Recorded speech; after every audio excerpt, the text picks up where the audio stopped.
And so we're very privileged and excited to have Linda here. Linda, I'm going to go ahead and pin you to the conversation. Thank you so much for joining us. Thank you for having me. And thank you everyone for spending a good chunk of your morning or afternoon together. Yeah, amazing. Thank you so much. And I know we have a bit of limited time, so we should just jump right in. We had a chance to catch up a little bit before this, and you mentioned specifically your passion and excitement around designing the customer success journey. And so I thought we would just jump right in there. What do you think are the most important inflection points or milestones when designing the journey that you want your clients to go through? Yeah. Well, I mean, first, just to ground in why that exercise is important. In my time at Gong and Slack and Zendesk, spent a lot of time thinking about this. And then when I was doing some advisory work, a lot of clients will ask me around how do we lower churn, or how do we increase more use cases or drive more expansion? And those are really like point in, I think, time questions. And I think grounding in a framework for how you think about the journey your customers take is really important, rather than thinking about how do you expand or how do you renew them.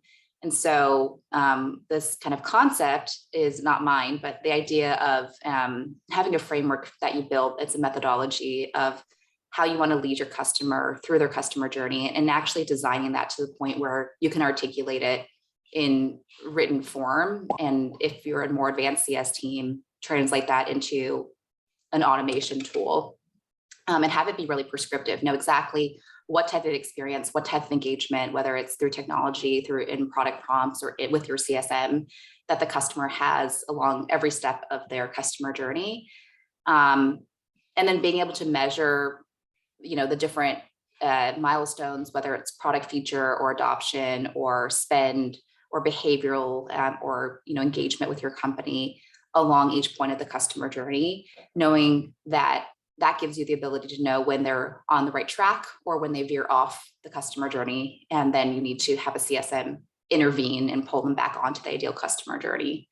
So that's some just kind of, I think, grounding context and the importance of a customer journey. And then as far as, Peter, your question on the kind of key milestones there, I think generally most customer success teams have some pretty broad stages that are very similar. There's always a piece of the beginning of the journey, which is usually for most companies a launch or a implementation or an onboarding stage where you're really getting the customer implemented or connected to the technology or the service.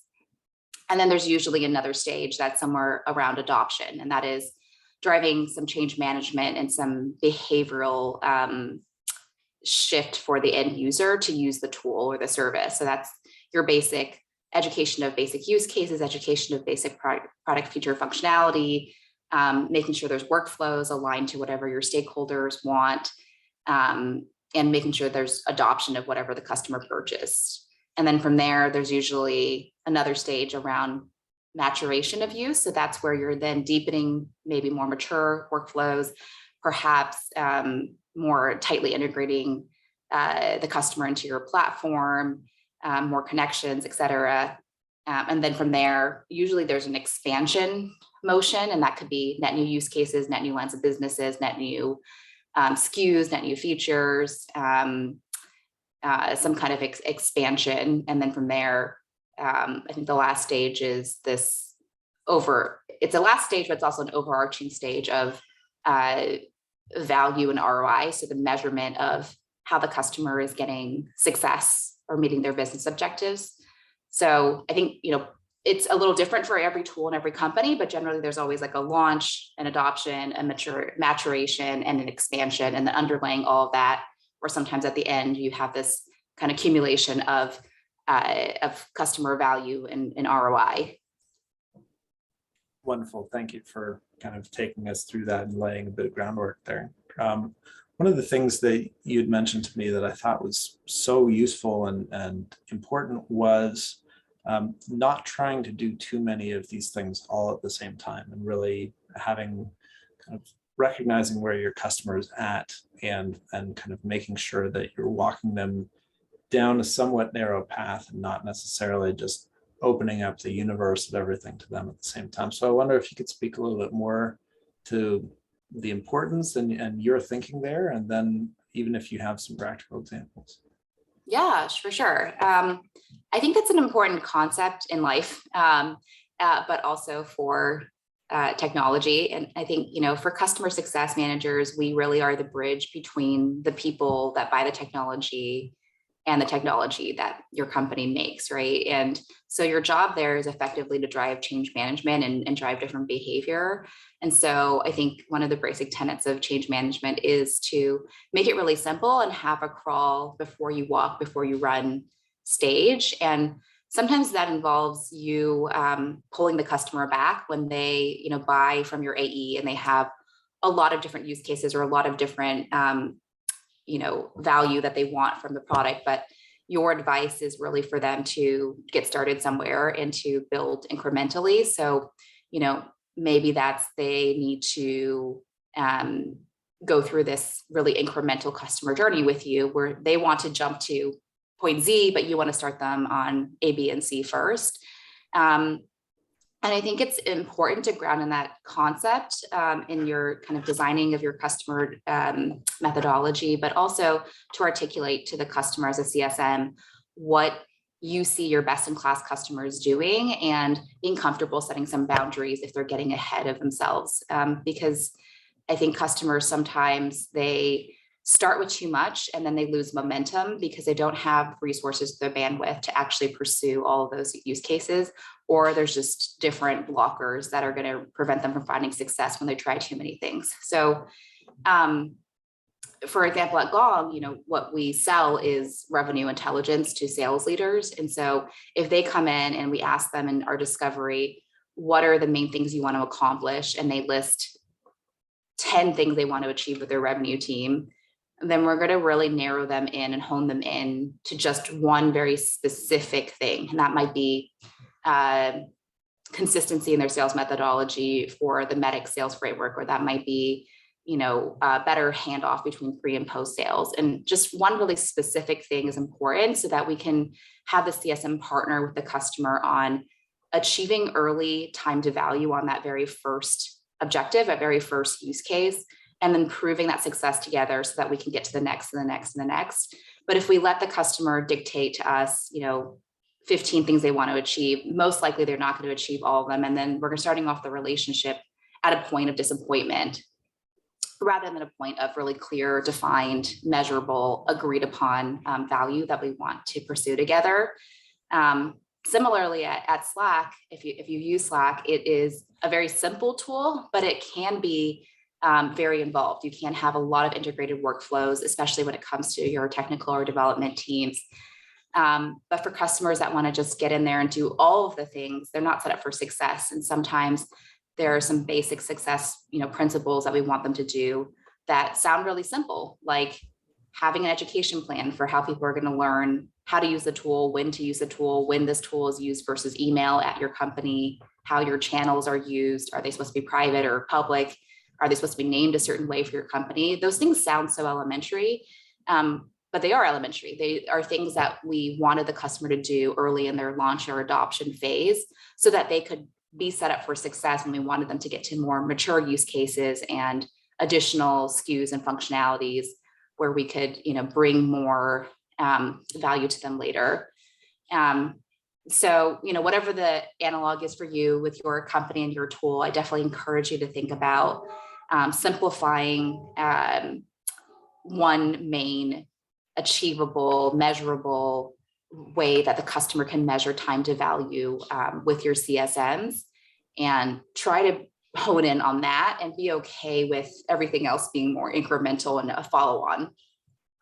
It strikes me that there's a huge skill here around being able to ask the right questions of your client in the first place, and really being curious and comfortable kind of digging in with them to really understand both what they're saying and maybe even what's behind what they're saying in terms of what their overall goals are and how you can work together Katya mentioned or touched again on the idea of change management, and then Sharuk in the comments said, do you look for the most important or the most time-consuming objective?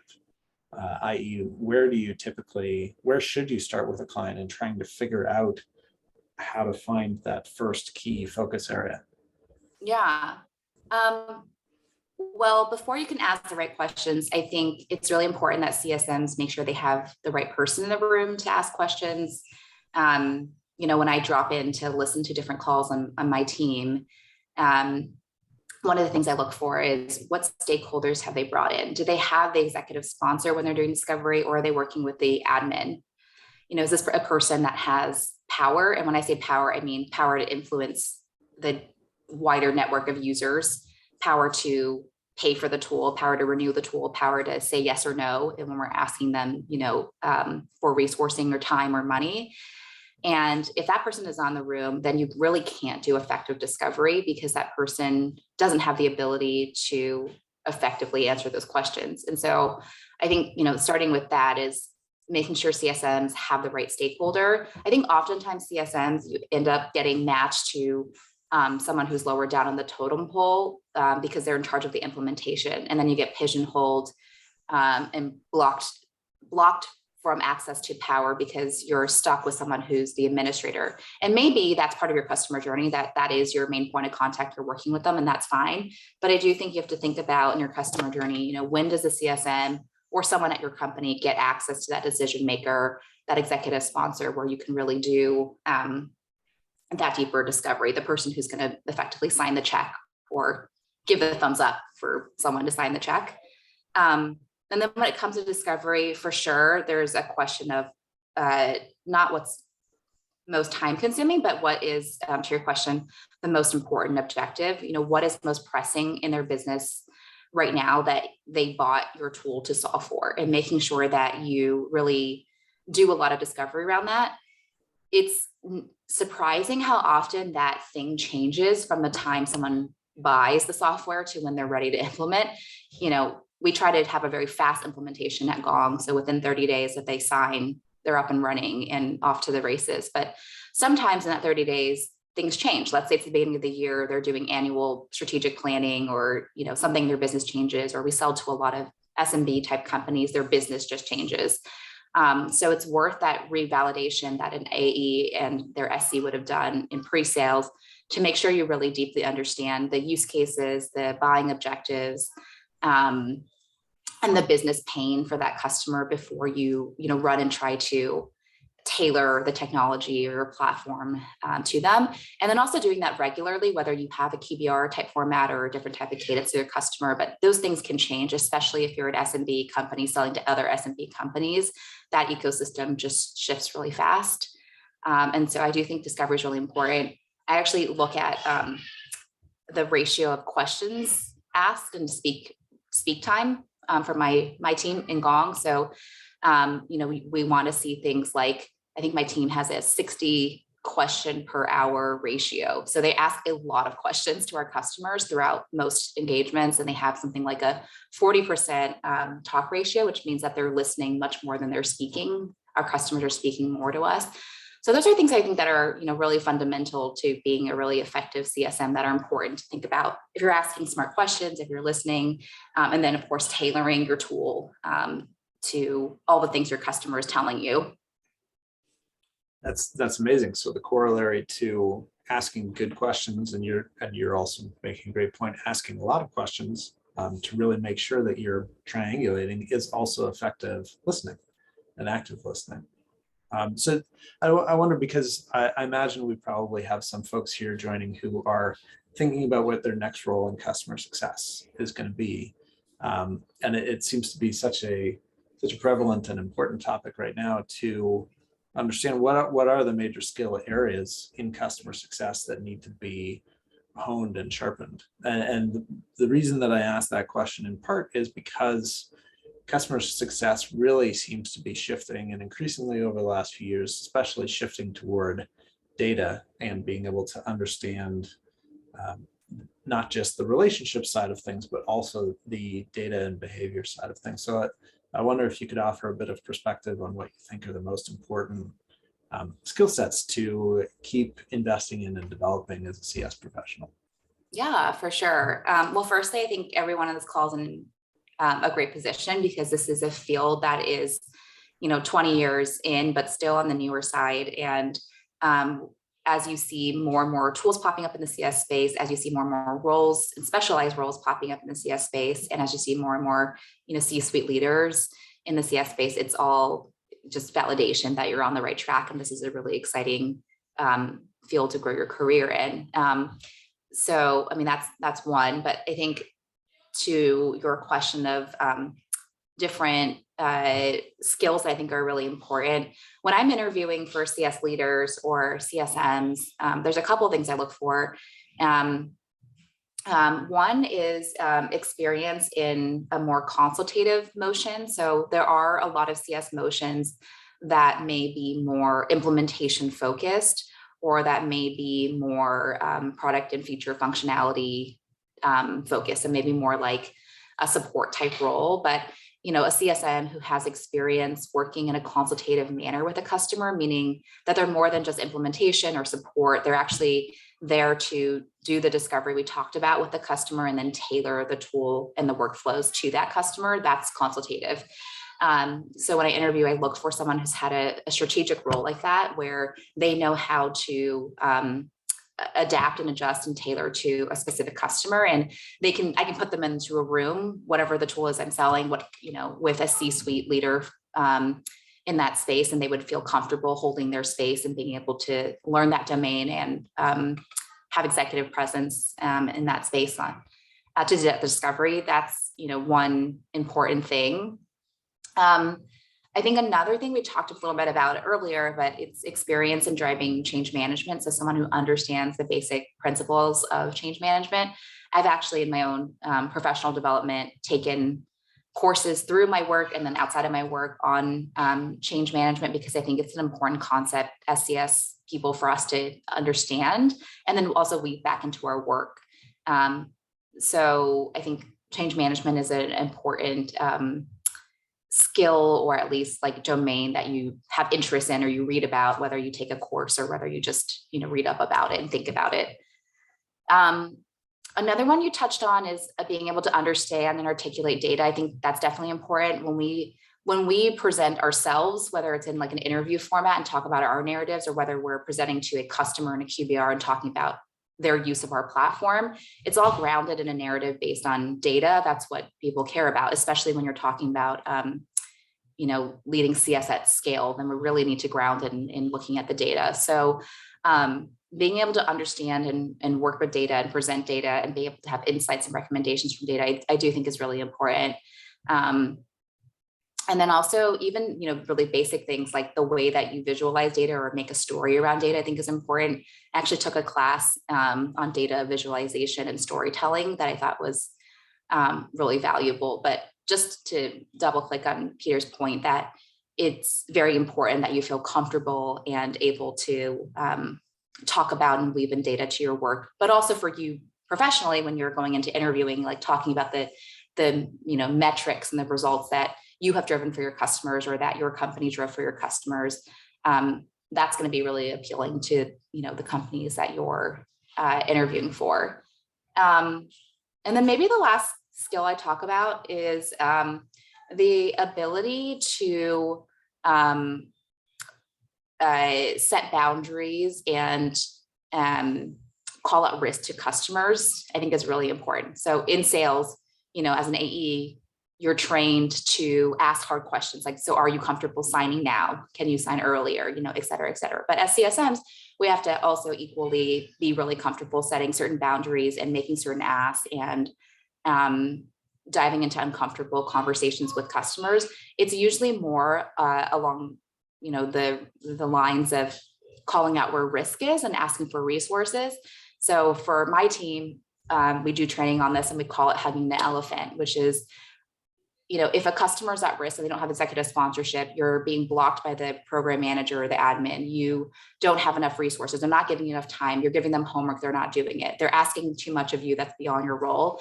Then we're going to ask the CSM to have a hug the elephant conversation with that customer and feel comfortable being like, hey, this is uncomfortable, but there's some things here that are putting your account at risk that I want to call out. It seems like you don't have a clear understanding of how to work with me, or, we need to reset that relationship. It seems like I don't have access to XYZ person who I need to understand their business objectives. And it doesn't feel like you're comfortable with me approaching them, whatever it might be. Like really feeling comfortable having those hard conversations, I think is a non-negotiable skill for CS people. And just really uncomfortable, but really important to hone that muscle. One of the things that we touched on as well was the importance of champions and really the necessity of champions. And I would, hopefully you would have at least one, if not a network of champions at each client that might be your first line of defense there, I think. Yeah, totally. I think the concept of champions and companies that grasp this concept and harness the power of champions, you really stand out from everyone else. So it's actually one of the things I look for when I interview for myself for new roles is, does this company have the potential for having raving fans who are willing to be champions of this product? And not in every case there is, but it's a very important concept to customer success. So for example, at Zendesk, there are people who are support leaders that build their entire career off of Zendesk and they take it to every job. That's a true champion. Same thing with Slack. There are people who are like, I will not work here if I don't have Slack, or I will not, build this tool if I don't have access to bringing my development workflows into Slack. And same thing with Gong. We're seeing now revenue leaders who are like, I can't run my sales team without the insights I get from Gong. So, one is, figure out what's your analog for having champions of your tool, people that build their career, people that can't do their work without your tool. But then how do you harness them in your CS motion? So if we think about those phases I talked about with launch, adoption, maturation, expansion, you need champions to do things at every stage, and they have a very specific role they have to play. They can't play that role unless you know how to identify the champions and assign them that role, but usually they're more than happy to do that. So during launch, it could be literally helping you launch. So at Slack, we would have our champions literally like custom make Slack swag. They would do like, let's say we're launching IBM, like IBM and Slack cupcakes and send those out. Or like they would do a virtual event and they would host it. They would do some kind of like spiffer competition to drive excitement.